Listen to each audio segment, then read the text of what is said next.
Développement, éducation, lutte contre les disparités, coexistence, le vivre ensemble, les ingrédients nécessaires à la sécurité en Afrique. C'est le challenge que devra relever le continent. Prospérité en toute sécurité. Africa Challenge avec Rima Ruibi. Africa Challenge. Bonjour l'Afrique et bienvenue à Africa Challenge. Aujourd'hui, nous sommes le 15 mai et le monde célèbre la Journée internationale des familles. Une occasion pour se rappeler l'importance de la cellule familiale, quel que soit le pays, la culture ou la langue.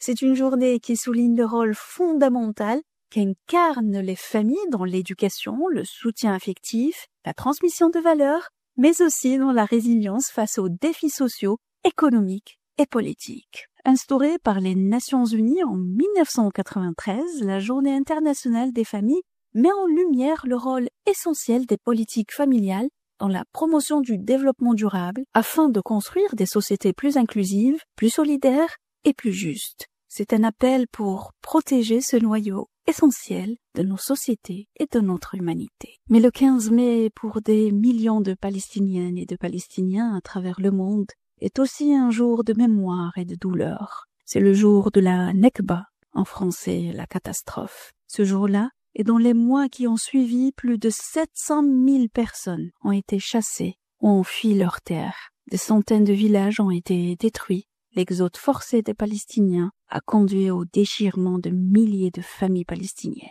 La Nakba n'est pas qu'un événement historique, c'est une mémoire vivante, car depuis 77 ans, des familles palestiniennes vivent en exil, parfois sans jamais être réunies à nouveau. D'autres vivent sous occupation avec des parents en prison, des maisons détruites, des enfants grandissant dans l'incertitude et la peur. Depuis le 7 octobre 2023, Israël cherche à provoquer une nouvelle Nekba, voire un nouvel exode des Palestiniens selon Rachid Antonius, sociologue et spécialiste des sociétés arabes et du Proche-Orient. Mais selon le chirurgien palestinien Hassan Abou Sitteh, Israël cherche plus pire que la Nekba, un nettoyage ethnique définitif. Selon l'UNICEF, plus de 14 500 enfants ont été tués à Gaza. Et au moment où je vous lis cette chronique, des familles meurent de faim. Selon Cindy McCain, directrice exécutive du Programme alimentaire mondial des Nations Unies, je cite, « Les familles de Gaza meurent de faim alors que la nourriture dont elles ont besoin est bloquée à la frontière. Nous ne pouvons pas leur fournir cette assistance vitale en raison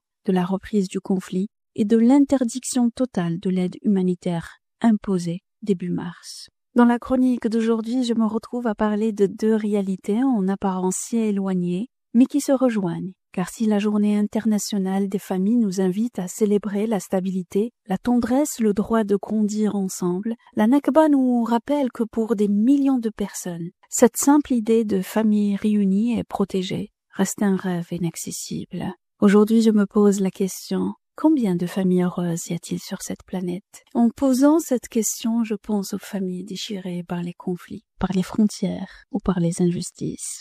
Car défendre la famille, ce n'est pas seulement promouvoir des valeurs universelles, c'est aussi se battre pour que chaque famille, partout dans le monde, ait le droit de rester unie, en sécurité sur cette terre. Aujourd'hui, on se retrouve entre célébration et commémoration, un jour qui nous rappelle que le combat pour la dignité humaine commence souvent à l'intérieur d'un foyer. Tel est le double challenge pour notre continent, c'est tout simplement préserver la famille africaine, l'harmonie familiale au prisme de nos valeurs africaines et d'œuvrer à protéger les valeurs humaines en défendant encore et encore la cause palestinienne. Je termine ma chronique par un extrait du poète palestinien Mahmoud Darwish qui résume l'émoi d'une double perte, celle de la terre et celle des êtres chers. Une forte pensée à ceux qui vivent pour de vrai. Le roman de Rassan Kenafani, l'orange triste.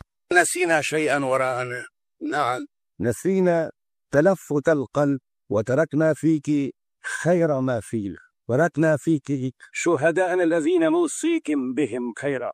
À bientôt pour une nouvelle chronique et un nouveau challenge.